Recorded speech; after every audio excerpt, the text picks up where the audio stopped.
یہ فرمایا کہ احرص علی ما ینفعک، جو فائدے کے کام میں، فائدے کی چیز ہے ان کا حرص رکھو، یعنی ایسے لیے دیا نہ رہو اور بیزار زندگی بسر نہ کرو، بلکہ جن چیزوں میں تمہارا فائدہ ہے ان کے لیے محنت کرتے رہو اور اچھے اچھے کام کرو. اور پھر یہ یاد رکھو کہ اگر سارے لوگ اکٹھے ہو جائیں اور تمہیں کوئی فائدہ دینا چاہیں تو فائدہ نہیں دے سکیں گے جب تک اللہ نہ چاہے. اچھا، اس کا کیا فائدہ ہوتا ہے؟ اس کا فائدہ یہ ہوتا ہے کہ انسان کو کسی پہ شکوہ نہیں ہوتا، کسی پہ گلہ نہیں ہوتا. مثلاً کسی نے اگر آپ سے وعدہ کیا کہ میں فلاں موقع پہ تمہاری مدد ضرور کروں گی، اب آپ بڑے اطمینان میں ہوتے ہیں، کہتے ہیں جب تمہاری بیٹی کی شادی ہوگی نا تو میں ہر موقع پہ تمہارے ساتھ رہوں گی، ہر کام کروں گی تمہارے ساتھ. اچھا، دعویٰ تو بہت بڑا ہو جاتا ہے. اس کے بعد کیا ہوتا ہے؟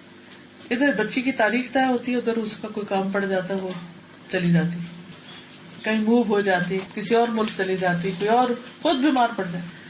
اب آپ کی فرسٹریشن کا کیا عالم ہوتا ہے، کیونکہ آپ نے اس پہ بھروسہ کیا ہوا تھا نا کہ اس نے میرے کام آنا ہے. جب کوئی اتنا بڑا دعویٰ کرے تو اس وقت بھی کہا کرے کہ اللہ چاہے گا تو یہ شخص مجھے فائدہ دے سکے گا، اگر اللہ نہ چاہے گا تو نہیں دے سکتا. اور کتنی ہی بار ایسا ہوتا ہے نا، ہم بندوں پہ بھروسہ کرتے ہیں اور واقعی بندے نہیں کام آ پاتے. یہ نہیں کہ ان کی نیت میں کوئی خرابی ہے یا پھر ان کے کوئی وعدے کچے ہیں، نہیں، وہ خود محتاج ہیں، وہ خود ضرورت مند ہیں، وہ خود مشکل میں ہیں، وہ اپنے نفع نقصان پہ مالک نہیں، وہ ہمیں کہاں سے فائدہ پہنچا سکتے. تو جب کوئی فائدہ پہنچا دے تو بھی اللہ کا شکر ادا کریں، الحمدللہ، سب تعریف اللہ کے لیے، اس کا بھی کریں، کیونکہ جو بندوں کا شکریہ ادا نہیں کرتا وہ اللہ کا بھی نہیں کرتا. لیکن پہلے اللہ کا کریں، اللہ تیرا شکر ہے کہ تو نے اس بندے کو پیدا کیا یا اس کے ذریعے مجھے خیر پہنچائی. اللہ نہ چاہے تو کسی کے اندر کیا کمال ہے، کوئی کچھ بھی نہیں کر سکتا. اگر اللہ کسی کے دل میں نہ ڈالے تو کوئی ہماری مدد نہیں کر سکتا، چاہے کوئی کتنے بڑے دعوے کرے. تو اس لیے یہ حدیث بتا دی کہ ساری دنیا بھی جمع ہو جائے تو نہیں فائدہ دے سکتی جب تک اللہ نہ چاہے. تو پھر اس سے کیا پتا چلتا ہے کہ ہمیں اللہ ہی سے مانگنا ہے. ہم اللہ تعالیٰ سے مانگتے جائیں اور اللہ تعالیٰ مخلوق کے دل میں ڈال دے گا، اور جس سے وہ چاہے گا اپنا کام لے لے گا. نہ کسی سے گلہ، نہ شکوہ، نہ رنج، نہ غم، نہ شکایت، نہ کچھ. عام طور پہ ہمارے رونا دھونا کس بات پہ، شکایتیں کس بات پہ ہوتی ہیں، گلے کس بات پہ ہوتے ہیں، بتائیے. اس نے میرے لیے یہ نہیں کیا، میرا میاں یہ نہیں کرتا، وہ بیٹا یہ نہیں کرتا، فلاں نے یہ، ماں باپ نے پڑھایا نہیں، اس نے فلاں نے جاب کا کہا تھا وہ نہیں دی، اس نے قرضہ نہیں دیا، اس نے فلاں نہیں کیا. ہر وقت لوگوں کی شکایتیں اور لوگوں کے گلے. اچھا، اس سے کیا نقصان ہوتا ہے؟ کڑ کڑ کے کڑتا ہے انسان اور کچھ فائدہ نہیں ہوتا. ایسے میں کیا کرنا چاہیے کہ اگر کوئی نہیں پہنچا آپ کی مدد کو تو آپ کے اللہ کو منظور نہیں تھا اور اس میں بھی کوئی خیر ہے. بس ایک جملہ پکڑ لیں، اس میں خیر ہے، اس میں بھی خیر ہے.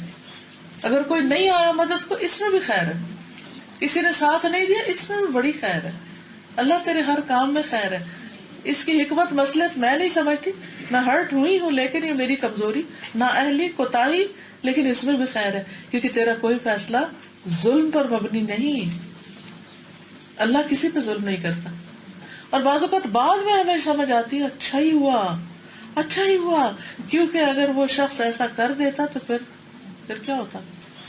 بعض اوقات ہمیں پھر لوگوں کو oblige کرنے کے لیے غلط کام کرنے پڑتے ہیں، ٹھیک ہے نا.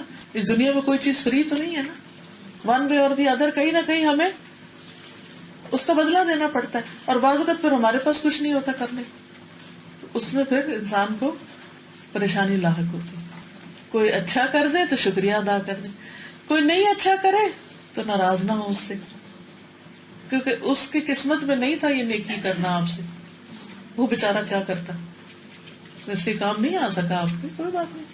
بعض اوقات ایسا ہوتا ہے کہ انسان اپنی اولاد کو یہ سوچ سوچ کے پالتا ہے، یہ بڑے ہوں گے، یہ میرے کام آئیں گے، مجھے سنبھالیں گے، میرے ساتھ رہیں گے، اور ان کے لیے گھر بھی خریدتا ہے، ان کو قریب رکھنے کی سو چالیں تدبیریں کرتا ہے. پھر کیا ہوتا ہے جب وہ بڑے ہو جاتے ہیں، ان کی ایسی ایسی مجبوریاں ہو جاتی ہیں، وہ بھی چاہیں تو نہیں پہنچ پاتے. یہ نہیں ہوتا کہ اولاد کو خرابی ہوتی ہے تو نہیں آ پاتی. بعض اوقات اگر وہ اپنا کام، کاروبار، بزنس، جاب چھوڑ کے آپ کے قدموں میں آ بیٹھے تو کیا وہ آپ کے لیے پریشانی نہیں ہوگی کہ آپ خود کہاں سے کھائیں، انہیں کہاں سے کھلائیں؟ پھر آپ کیا کہتے ہیں، بھائی تم اپنے گھر میں ہی رہو، خوش رہو، اپنے بچوں کو پالو، اپنی بیوی کا خیال رکھو، ہمارا اللہ وارث ہے، اللہ کو بندوبست کر دے. اور بعض اوقات دوسروں کی اولاد زیادہ خدمت کر دیتی ہے اپنی اولاد سے. اللہ تعالیٰ کوئی نہ کوئی سبب پیدا کر دیتا. اس لیے کبھی اولاد کے دور ہونے اور اولاد کے رنج پر بھی نہ رنج کریں کہ وہ نہیں سنتے, نہیں پوچھتے, نہیں کچھ کرتے. اللہ ہے نا, اللہ کافی ہے, اللہ کافی. اگر اللہ چاہے گا تو وہ میرا کام کسی سے بھی نکلوا دے گا. صرف اولاد کے پیچھے میں کیوں دیکھتی ہوں؟ اولاد تو نہیں میری رازق. اس طرح فائدہ یہ ہوتا ہے کہ انسان پھر ان کو دعائیں بھی دیتا ہے, ورنہ بعض اوقات ماں باپ ناراض ہو جاتے ہیں, اولاد کے لیے اور وبال ہوتا ہے. کئی ماں باپ تو دعائیں دینا شروع کر دیتے ہیں اور پھر اس کا وبال بھی انہیں دیکھنا پڑتا ہے اور مصیبت پہ پڑتا ہے. تو اس لیے اللہ تعالیٰ نے جو ہمیں باتیں بتا دی ہیں اس میں بڑی بھلائی اور بڑی خیر ہے. اور اسی طرح یہ فرمایا کہ اگر سارے لوگ اکٹھے ہو جائیں اور تمہیں کوئی نقصان دینا چاہے تو نقصان بھی نہیں دے سکتے مگر یہ کہ جو اللہ نے لکھ دیا ہو. وہ قرآن مجید میں بھی آتا ہے نا, قُل لَن يُصِيبَنَا إِلَّا مَا كَتَبَ اللَّهُ لَنَا هُوَ مَوْلَانَا. انہیں کہہ دیجئے ہمیں ہرگز کوئی مصیبت نہیں آتی مگر وہی جو اللہ نے ہمارے لیے لکھ دی ہے اور وہی ہمارا مولا ہے. وہ پھر لے بھی جائے گا اس تکلیف. قرآن مجید میں سورۃ یونس میں آیت نمبر 107 میں اللہ سبحانہ وتعالیٰ بہت ہی بہترین یہ بات فرماتے ہیں, وَإِن يَمْسَسْكَ اللَّهُ بِضُرٍّ فَلَا كَاشِفَ لَهُ إِلَّا هُوَ وَإِن يُرِدْكَ بِخَيْرٍ فَلَا رَادَّ لِفَضْلِهِ يُصِيبُ بِهِ مَن يَشَاءُ مِنْ عِبَادِهِ وَهُوَ الْغَفُورُ الرَّحِيمُ. اور اگر اللہ تمہیں کوئی تکلیف پہنچانا چاہے تو اس کے سوا اسے کوئی دور کرنے والا نہیں, کہا ہی نہیں جو دور کرے. تو اللہ کو چھوڑ کے کسی اور کے در میں مت جاؤ. اور تجھ سے کوئی بھلائی کرنا چاہے تو کوئی اسے ٹالنے والا نہیں. وہ اپنے بندوں میں سے جسے چاہے اس فضل سے نوازتا ہے اور وہ بخشنے والا اور رحم کرنے والا ہے. سورۃ یونس 107 بہت ہی اہم آیت ہے. اب سوچئے کوئی بھی جو تکلیف ہم پہ آئی ہوئی ہے نا, کوئی بھی, چاہے بچوں کی تکلیف کی شکل میں, چاہے کوئی مالی تکلیف ہے یا کوئی اور ہے, تو اللہ کے اذن سے آئی اور اس کو دور بھی وہی کر سکتا ہے. بس یہ پکا یقین ہونا چاہیے کہ دور بھی وہی کرے گا. اس لیے مجھے اسی سے مانگتے رہنا چاہیے. اور اگر اللہ نے آپ کی قسمت میں کوئی بھلائی لکھی ہے نا تو کسی حاسد کا حسد, کسی بدخواہ کی بدخواہی کوئی نقصان نہیں دے سکتی, وہ آپ کو مل کے رہے گی. اس لیے جب کسی کو کوئی خیر پہنچ رہی ہو تو اس پر آپ پریشان بھی نہ ہوا کریں. آپ سمجھیں یہ اللہ کا فیصلہ ہے. کیونکہ لوگ کہتے ہیں نا اچھا مجھے کیوں نہیں ملی, اس کو کیوں مل گئی. یہ میرے رب کی تقسیم ہے, میرے رب کی دین ہے. دوسروں کو ملنے والی نعمتوں پر بھی خوش ہوا کریں. اگر آپ کے پاس بیٹا نہیں اور دوسروں کے پاس ہے تو خوش ہو کہ شکر اللہ نے اس کو تو دیا. آپ کے پاس اچھی جاب نہیں, دوسرے کو مل گئی, بہن بھائی کو مل گئی, دوست کو مل گئی, اس پہ کڑے نہیں کہ شکر اللہ کا اس کو تو مل گئی, الحمدللہ اس کے پاس ہے. خوش ہوا کریں دوسروں کی خوشی پر. اس سے کیا ہوگا, دل خوش ہوگا. اور جب ہم دوسروں کی خوشی پر تنگ ہوتے ہیں اس کو تو پتہ بھی نہیں ہوگا اور ہم اندر سے جلے بنے بیٹھے. یہ شیطان کی طرف سے ہوتا ہے. شیطان دشمن ہے نا, وہ چاہتا ہے ہم غمگین رہا کریں. تو آپ نے غمگین نہیں رہنا. آپ کا یہ اللہ کی تقسیم ہے, میں کیوں ناراض ہوں. اللہ نے میرے حصے میں یہ چیز بھیجی, اس کے حصے میں وہ بھیجی.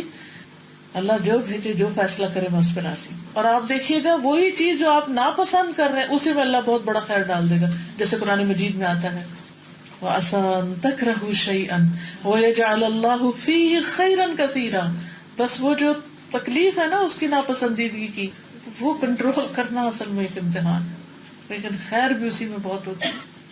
بس اللہ کے وعدوں پہ ہم یقین رکھیں اور برداشت کر رہے ہیں. سورۃ فاطر میں اللہ تعالیٰ فرماتے ہیں ما يفتح اللہ للناس من رحمت فلا ممسک لها وما يمسک فلا مرسل له من بعده. اللہ اگر لوگوں کے لیے اپنی رحمت کا دروازہ کھول دے تو کوئی بند کرنے والا نہیں, کوئی نہیں کر سکتا. اور جسے وہ بند کر دے اس کے بعد کوئی اور کھولنے والا بھی نہیں.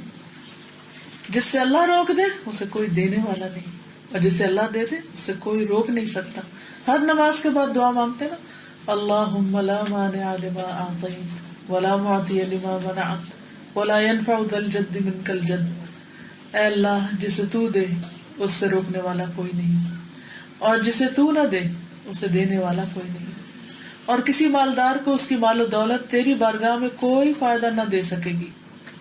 آخرت میں مال سے نہیں کوئی چھٹ سکتا. پھر یہ ہے کہ عام طور پر ہم سمجھتے ہیں کچھ بزرگ ایسے ہیں ان کے پاس اختیار ہے، وہ ہمیں فائدہ دیں گے، یا اللہ کے رسول صلی اللہ علیہ وسلم. قرآن مجید میں اللہ کے رسول صلی اللہ علیہ وسلم کو مخاطب کر کے اللہ تعالیٰ فرماتے سورۃ الاعراف آیت نمبر 188 قل لا املک لنفسی نفعا ولا ضرا الا ما شاء اللہ. آپ کہہ دیجئے مجھے تو خود اپنے آپ کو بھی نفع نقصان پہنچانے کا اختیار نہیں، کسی اور کو کیسے پہنچا سکتے ہیں کوئی فائدہ؟ اللہ ہی جو کچھ چاہتا ہے کرتا ہے. تو یقین اس میں ہونا چاہیے کہ ساری کی ساری طاقت، ساری قدرت، سارا اختیار صرف اللہ کے پاس ہے. سورۃ یونس آیت 106 میں اللہ تعالیٰ فرماتے ہیں وَلَا تَدْعُ مِن دُونِ اللَّهِ مَا لَا يَنفَعُكَ وَلَا يَضُرُّكَ فَإِن فَعَلْتَ فَإِنَّكَ إِذًا مِنَ الظَّالِمِينَ. اور اللہ کے سوا کسی کو مت پکارو جو تمہیں نہ کوئی فائدہ دے سکتا نہ نقصان، اگر تم ایسا کرو گے تو یقیناً ظالموں میں سے ہو جاؤ گے. پھر فرمایا رفعت الاقلام وجفت الصحف، قلمیں اٹھا لی گئی، صحیفے خشک ہو گئے. یعنی جو لکھ دیا گیا وہ لکھ دیا گیا، اب اللہ کے کلمات میں کوئی اور تبدیلی نہیں کر سکتا. یعنی تقدیر لکھی جا چکی ہے، اس میں نہ کوئی اضافہ ہو سکتا نہ کمی ہو سکتی. اس کا یہ مطلب نہیں کہ ہم کوشش نہ کریں، محنت نہ کریں، کیونکہ اللہ سبحانہ وتعالیٰ ہی کا حکم ہے کہ ہم محنت کریں. اور پھر جو دوسری روایت میں آتا ہے کہ جو تم سے خطا ہو گیا وہ تم پہ نہیں آنے والا تھا. مثلا کوئی تیر آ رہا تھا اور وہ پاس سے گزر گیا، تمہیں کچھ نہیں ہوا کیونکہ اللہ نے تمہارے لیے نہیں لکھا تھا، اور اگر وہ لگنا تھا تو بچ نہیں سکتے. پچھلے دنوں آپ نے ایک امریکہ میں ہماری ایک اسٹوڈنٹ ہے ان کے بارے میں سنا ہوگا کہ کس طرح ایک ٹائر ان کے اوپر گاڑی کے اوپر آ کر لگا. 7ویں لین میں اتنا بڑا ٹائر اڑتے اڑتے اتنی گاڑیاں لین پار کر کے ان کی گاڑی کے عین اس جگہ پر آ کے گرا جو ان کے اوپر تھا. ان کی بیٹی ساتھ تھی، ان کو کچھ بھی نہیں ہوا. اللہ نے ان کی موت اس طریقے سے اس جگہ لکھی ہوئی تھی نا، تو وہ دوسری گاڑی کا ٹائر چلتے ہوئے چھٹ گیا. تو عام طور پہ چھٹ کے گھوم پھر کے تو وہیں کہیں ادھر ادھر مڑ جاتے ہیں نا ٹائر. وہ وہاں سے اچھل کے 5 فٹ اونچے بیریئر کو کراس کیا، دوسری طرف جا کے ان کی گاڑی کے اوپر آ کے لگا. ما اصابک لم یکن لیخطئک، وہ 1 منٹ پیچھے بھی ہو سکتی تھی، وہ 1 منٹ آگے بھی گزر جاتی. جو تمہیں آ کے لگی چیز یہ خطا نہیں ہو سکتی، ادھر لگنی تھی. یہ چیز انسان کے اندر ایک اطمینان پیدا کر دیتی، انسان کے لیے غم اور تکلیف اور دکھ کو برداشت کرنے کا صبر دے دیتی کہ ایسا لکھا تھا. نبی صلی اللہ علیہ وسلم نے فرمایا ہر چیز کی ایک حقیقت ہوتی اور کوئی شخص اس وقت تک ایمان کی حقیقت کو نہیں پہنچ سکتا جب تک اسے یہ یقین نہ ہو جائے کہ اسے جو پہنچا ہے وہ اس سے خطا نہیں ہو سکتا تھا، اور جو خطا ہو گیا وہ اس کو مل نہیں سکتا تھا. یہ کیوں؟ تاکہ ہم اس چیز پر افسوس نہ کریں جو ہمارے ہاتھ سے نکل گئی، جو چانس مس ہو گیا، جو چیز چھوٹ گئی. رسول اللہ صلی اللہ علیہ وسلم نے فرمایا ایسی چیز کی حرص کرو جو تمہارے لیے فائدہ مند ہو، اور اللہ سے مدد مانگتے رہو، اور اس سے عاجز نہ ہو کہ اگر تم پر کوئی مصیبت آ جائے تو کہو کاش میں ایسا نہ کرتا، کیونکہ کاش کا لفظ شیطان کا دروازہ کھول دیتا ہے.